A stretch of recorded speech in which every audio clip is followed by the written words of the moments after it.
Hello, my name is Kyle Crassa, and I'm an estate planning attorney in Pacific Grove, California. I'm certified by the State Bar of California as a legal specialist in estate planning, trust, and probate law. The purpose of this video is to give you general information about an important aspect of estate planning law so that you can be prepared when working with your own attorney. Watching this video does not establish an attorney-client relationship.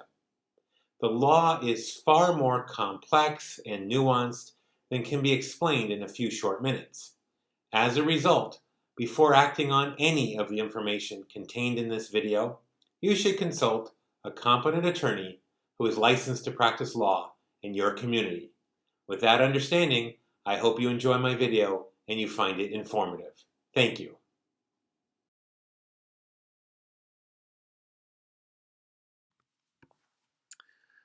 Let's say that you own some property, and yes, this is my portrait of you. You can tell I went to law school and not art school.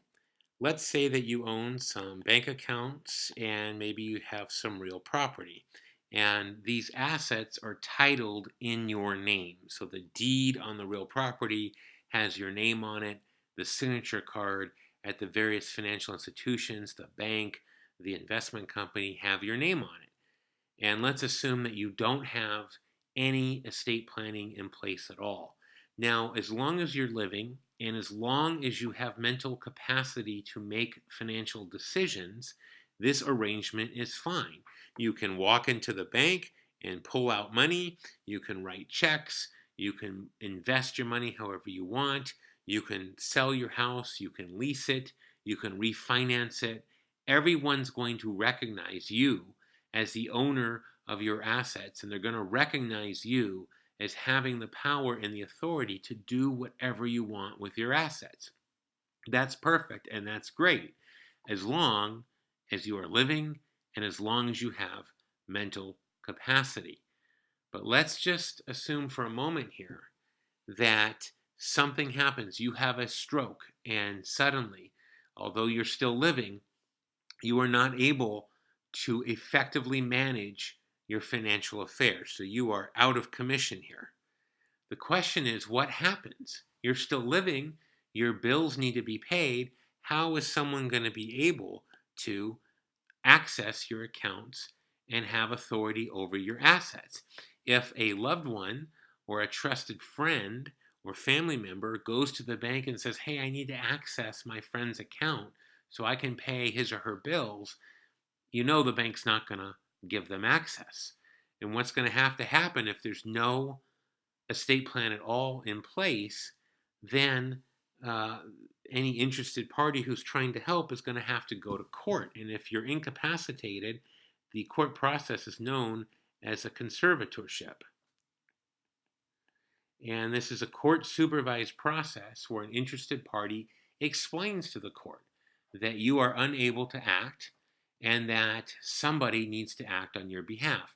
So a conservatorship is a court process where a court reviews a situation, understands that someone who owns property does not have the ability to manage it, and there's no other estate planning in place, and so the court will appoint someone to give that person authority. The court will issue a special document, letters of conservatorship, that the person will take back and show to the various financial institutions. Now, the court has to be careful. They have a fiduciary duty to be very careful about this. So they're not going to appoint someone as a conservator without doing its own due diligence, without looking at the doctor's report, maybe a court investigator's report, maybe appoint an attorney to represent you and your interests and have that attorney write a report. So it takes time, and there's an expense involved as well. Now, once the conservatorship is established, then the person is able to manage the assets for your benefit, although it is a public process. And then periodically, the person who was appointed as your conservator will have to go back to court and check in and do accountings so the court can make sure that that person is exercising his or her authority appropriately.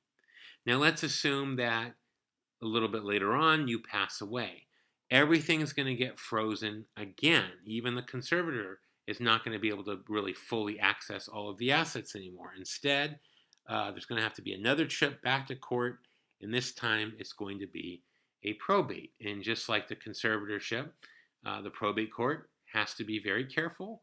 They're exercising their fiduciary responsibilities.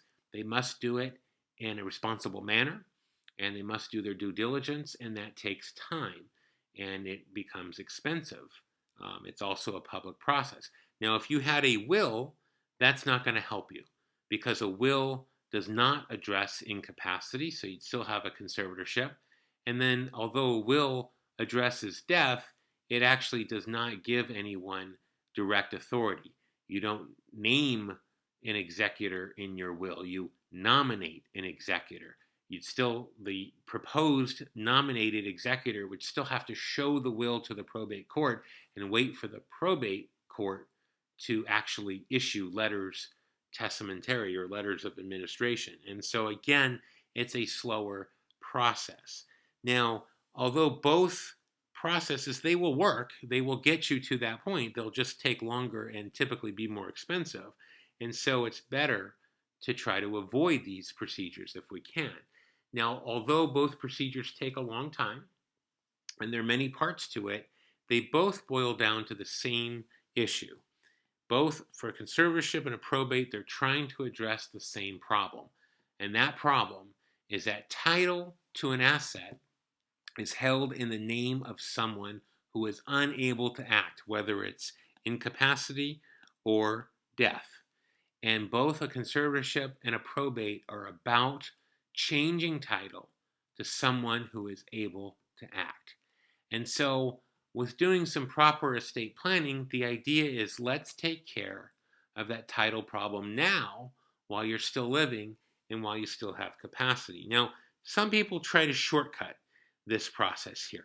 They think of ways to say, well, I understand, I want to avoid probate and conservatorship, but I'm going to shortcut this somehow. So some people will say, you know what, I'm just going to add my children or maybe a friend of mine or another trusted family member to title of my accounts. That way, if something happens to me, then the other people are going to be able to take over. Well, there are a lot of bad ideas for that. Number one, by adding them to title, have you just made a gift to them? And that could result in some gift tax complexity that's probably best to avoid. Number two, if you're making them co-owners, what's preventing them from cleaning out your account and walking off? So you're more vulnerable to theft in that case. And even when you trust people, it's still an uncomfortable feeling when there are multiple people who have access to your accounts.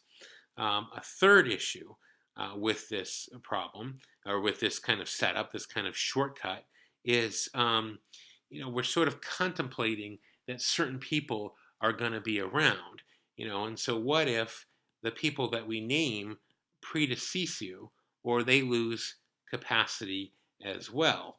That could happen. We sort of think that someone who's younger, like our children, our adult children, for example, will survive us and they will be available to help, but that's not always the case. And a fourth problem with this is liability. By adding, every time you add someone, you're opening yourself up to liability. If any of these individuals get into any kind of legal trouble, they get in a car accident and they're sued, or they have a health bill that exceeds their insurance, not only will their personal assets be vulnerable, but so too might your assets as well.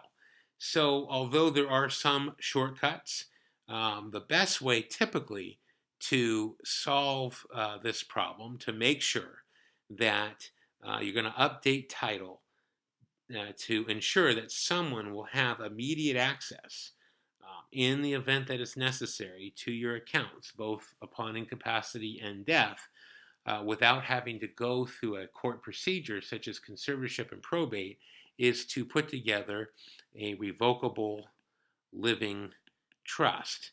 And so the basic idea behind a revocable living trust is let's take care of that title problem now while you're still living and while you still have capacity rather than wait until something happens.